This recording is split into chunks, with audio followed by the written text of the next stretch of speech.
యావన్ మంది దూరదర్శన్ ప్రేక్షక మహాశయులకు నా హార్దిక నమస్సుమాంజలి.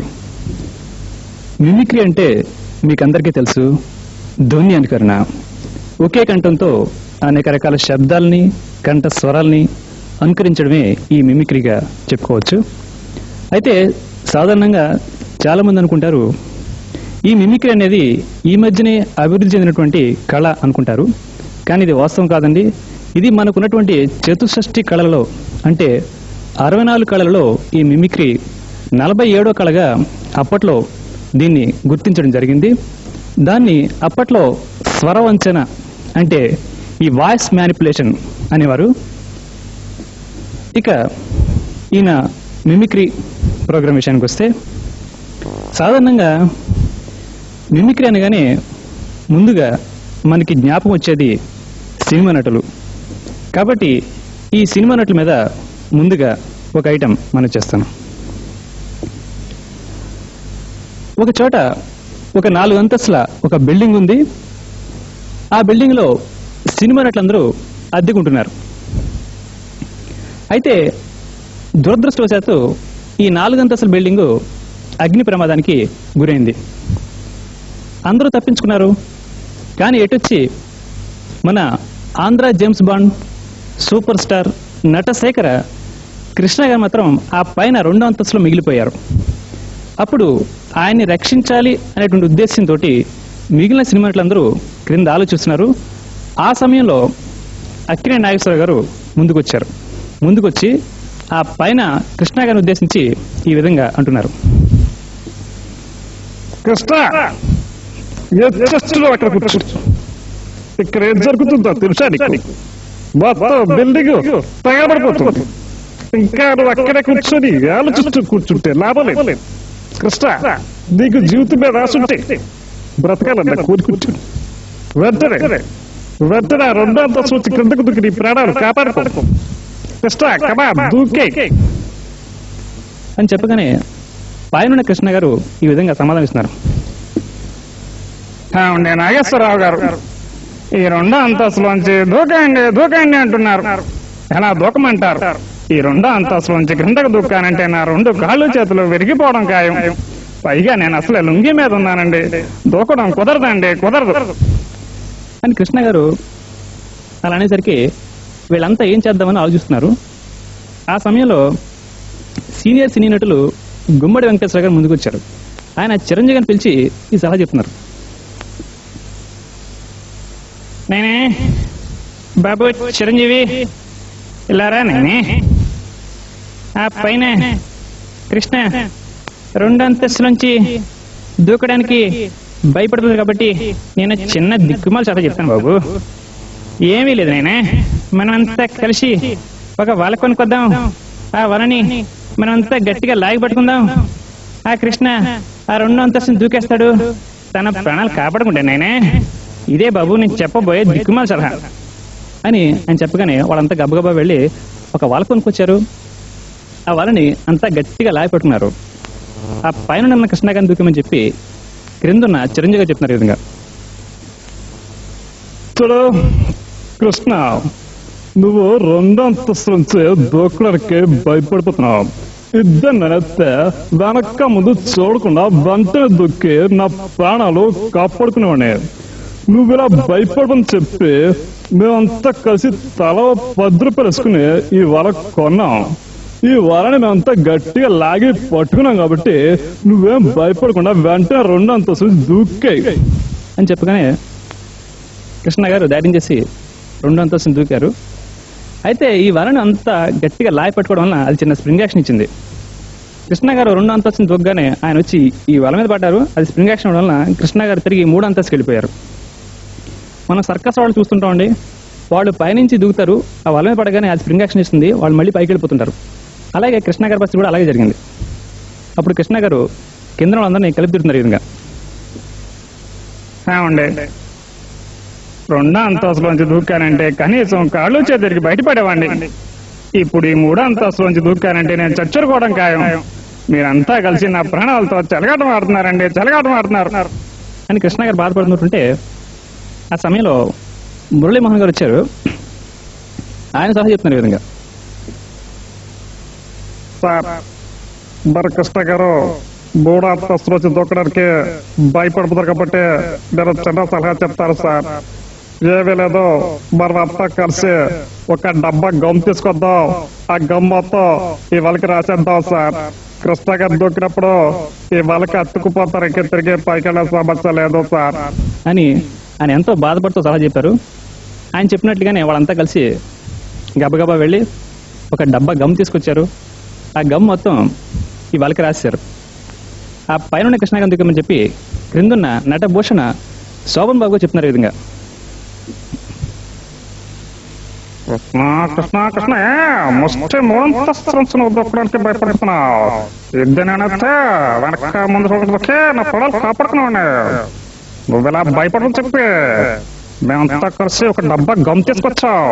ఈ గమ్ మొత్తం వలకి రాశాం కాబట్టి ఈసారి నువ్వు దూకినప్పుడు ఈ వలకి బల్లిలో అతుక్కుపోతావు, ఇంక తిరిగి పైకెళ్ళే సమస్య లేదు. కమాన్ వెనక ముందు కూడా దూకే అని స్వామి గారు చెప్పారు. ఈసారి కృష్ణ గారు మళ్ళీ ధైర్యం చేసి 3వ అంతస్తు నుంచి దూకారు. అయితే కృష్ణ గారు వచ్చి ఈ వల మీద పడ్డారు. ఈసారి కృష్ణ గారు లొంగి ఈ వలకి అతుక్కుపోయింది. కృష్ణ గారు తిరిగి 4వ అంతస్తుకి వెళ్ళిపోయారు. అప్పుడు కృష్ణ గారికి చాలా కోపం వచ్చింది. కింద వాళ్ళని మళ్ళీ తిడుతున్నారు ఈ విధంగా.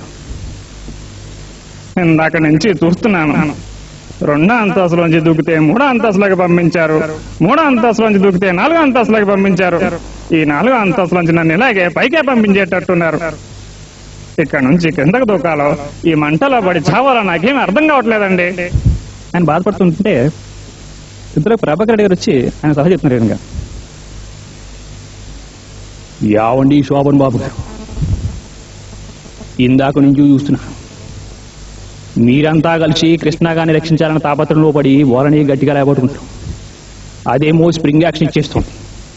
కృష్ణ గారు పైనుంచి కిందకి, కింద నుంచి పైకి జంపింగ్ చేస్తూ పోతున్నాడు. ఇప్పటికైనా వాళ్ళని లూజుగా పట్టుకోండి, కృష్ణాని కాపాడండి, లేకపోతే కృష్ణ మంటలో పడి చావడం ఖాయం అని ఆయన చెప్పగానే అప్పుడు వాళ్ళు చేసిన పొరపాటు ఏమంటే వాళ్ళకి అర్థమైంది. ఈసారి వాళ్ళని లూజుగా పట్టుకున్నారు. కృష్ణాగాన్ని దుఃఖమని చెప్పి క్రిందున్న కృష్ణరాజు గారు చెప్తున్నారు ఈ విధంగా.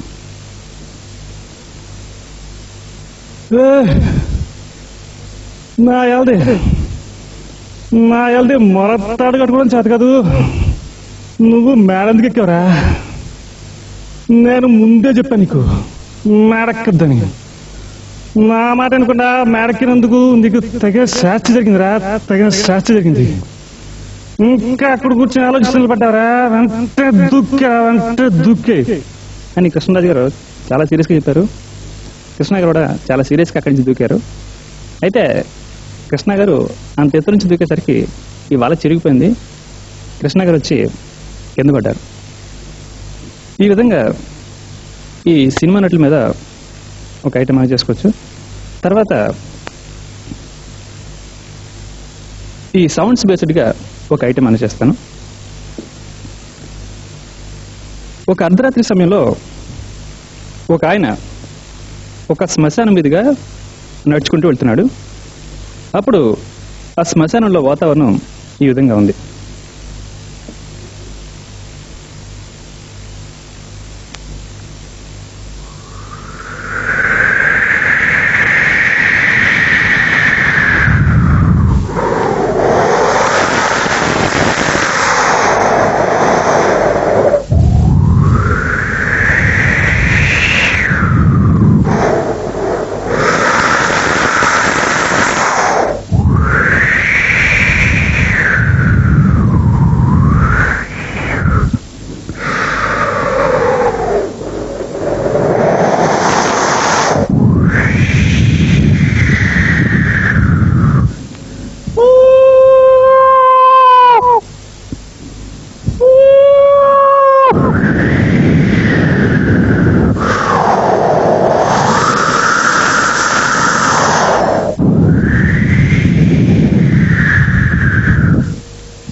ఆ శ్మశానంలో వాతావరణం ఆ విధంగా ఉండేసరికి ఆ వెళ్తున్నటువంటి ఆయనకి చాలా భయం వేసింది.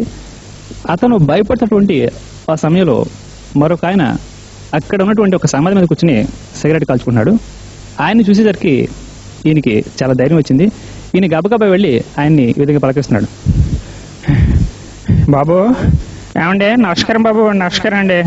అయ్యి బాబు, ఈ శ్మశానంలో అడుగు పెట్టాను లేదా బాబు, గుండాన్ని ఎంత పని అయిపోయింది బాబు. సమయం మీరు దేవుళ్ళే కనిపించారు బాబు.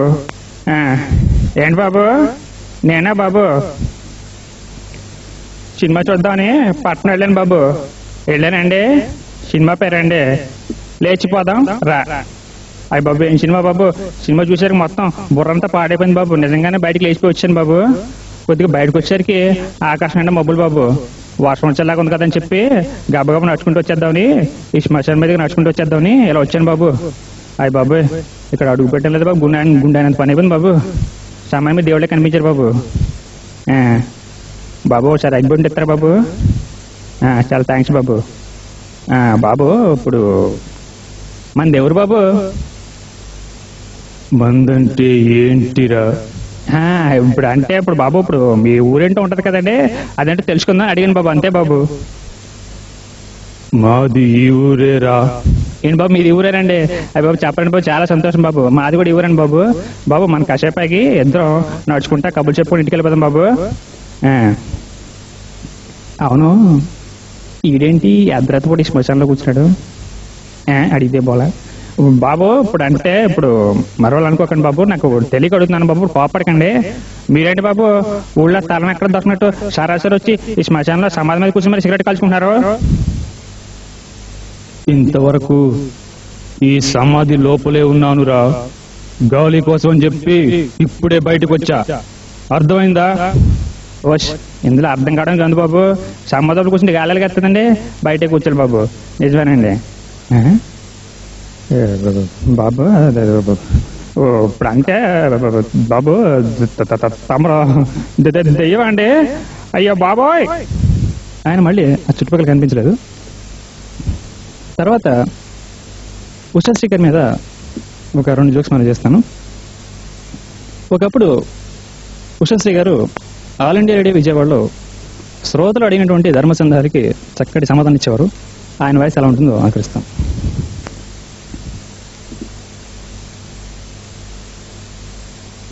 శ్రీ గురుభ్యో నమః. సమస్త సన్మంగళాన్ని బాగుంటున్నాయన ఉత్తరాలు చదువు. అయ్యా గురుగారు, అమలాపురం నుంచి అప్పారావు రాస్తున్నారండి. ఈయనకు ఒక దోమతెర ఉందంట. ఆ దోమతెర నిండా చిల్లులు ఉన్నాయంటండి.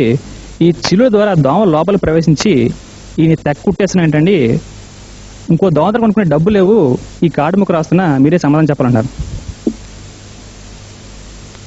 చూడండి అప్పారావు గారు, ఈ దోమల బాధ అనేది చూశారు, అది ఈనాటి నుండి కాదు నాయన, ఇది రామాయణ మహాభారతాల నుంచి కూడా వస్తూనే ఉంది. మీ యొక్క పరిస్థితి దృష్ట్యా మరొక మంచి దోమతెర కొనుక్కుంటే బాగుంటుంది నాయన. అయితే కొనుక్కునే డబ్బులు మీ దగ్గర లేవున్నారు కాబట్టి ఒక చిన్న చిట్కా చెప్తాను వినండి.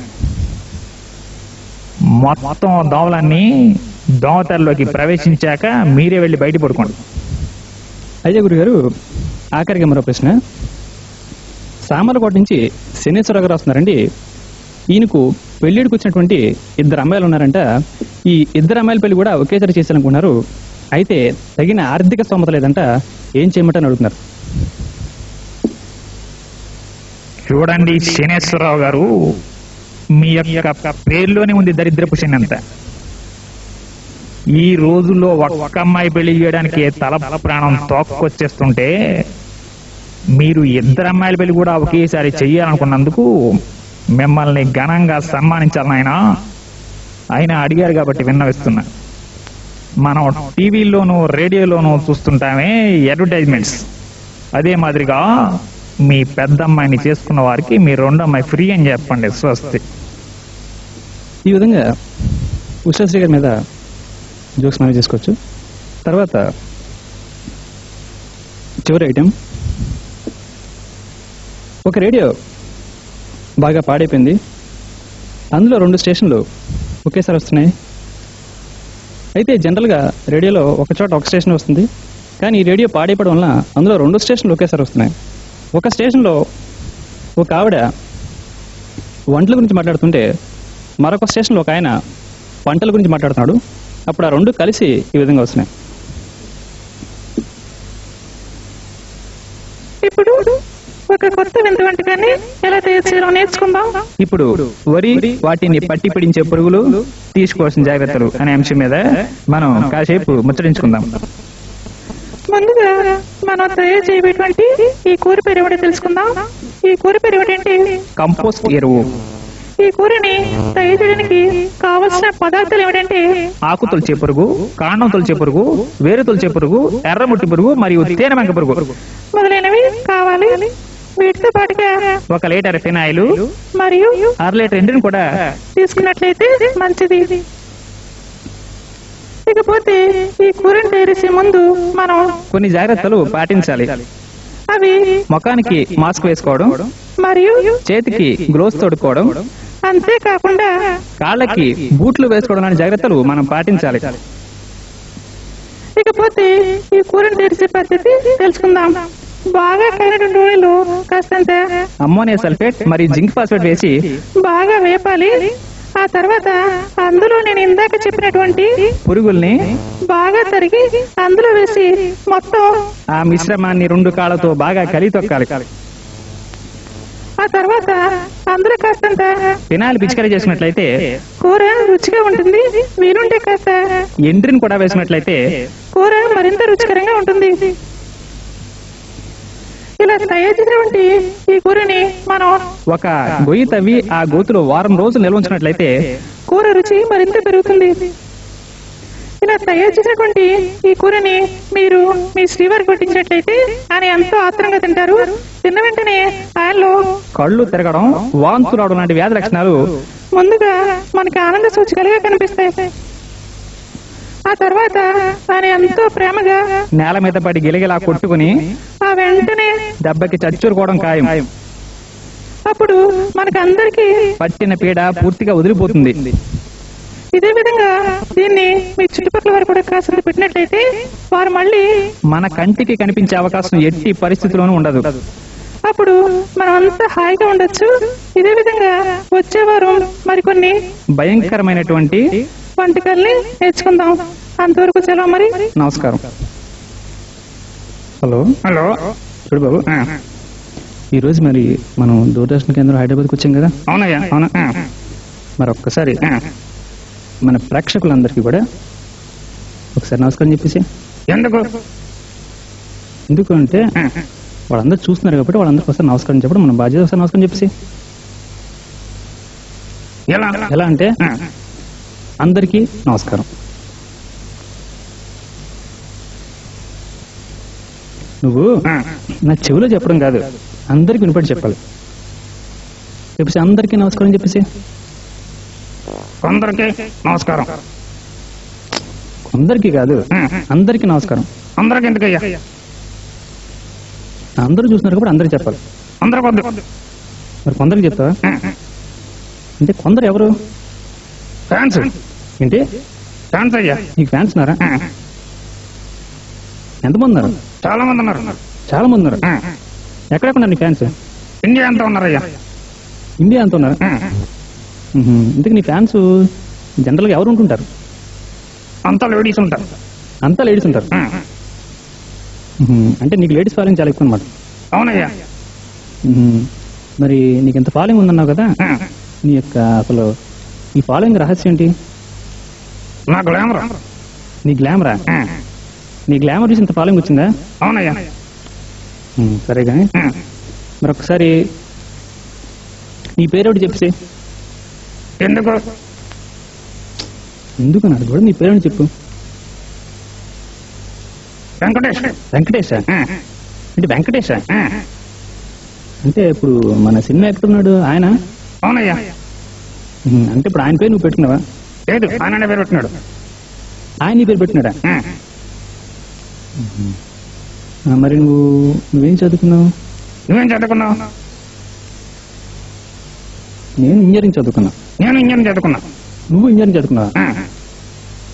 అయితే ఏం చేస్తున్నావు ఇప్పుడు? ఇంజనీర్ పని చేస్తున్నాం. ఇంజనీరింగ్ పని చేస్తావు. ఆ, అంటే ఇంజనీరింగ్ ఏం చేస్తుంటావు? ఇంజనీర్ పడుతుంటానయ్యా. ఇంజనీర్ పోస్తుంటావా? ఆ, అయితే నువ్వు ఇంజనీర్కి ఇలా పని చేస్తున్నావా? ఆ, సరే కానీ మరి నువ్వేంటి ఇక్కడ ఏదో పుట్టి పెట్టుకున్నావు? అంటే నువ్వు భక్తుడువా? అవునయ్యా. ఎవరు భక్తుడు? ఆంజనేయ భక్తుడు. ఆంజనేయ భక్తుడువా? ఆ, సరే కానీ ఆ, మరి నువ్వు మిమిక్రీ చేస్తావా? నీకు నీరు నేనే కదా. నాకు నేర్పింది నువ్వా? ఆ, సరే కానీ నేను మిమిక్రీ ఎక్కడ నేర్చుకోలేదు, నేను సొంతంగా ప్రాక్టీస్ చేయాలి. లేదా అబద్ధం చెప్తున్నావు. అర్థం కాదు. ఆ, సరే నేను అడిగి నువ్వు మిమిక్రీ చేస్తావా? ఆ, ఆ, ఈ కుక్క పిల్ల ఉంటుంది కదా, ఆ. కుక్క పిల్ల ఎలా ఉంటుంది?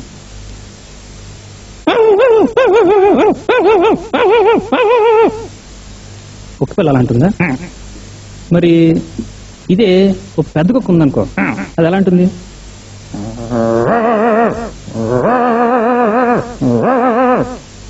బాగుంది కానీ మరి ఈ పిల్ల ఎలా ఉంటుంది?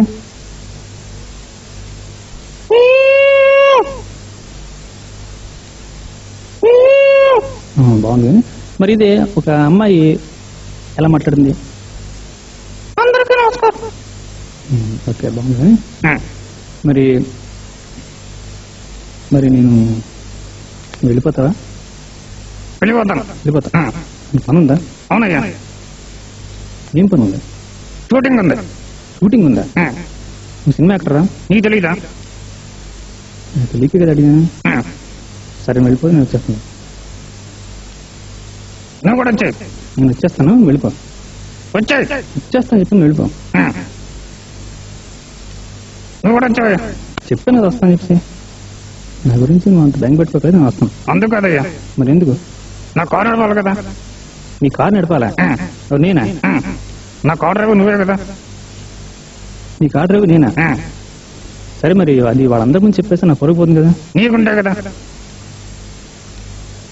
సరే కానీ మరి ఇంకా ప్రోగ్రామ్ ఆపేద్దామా? ఒకసారి అందరికీ నమస్కారం చెప్పి. అందరికీ నమస్కారం.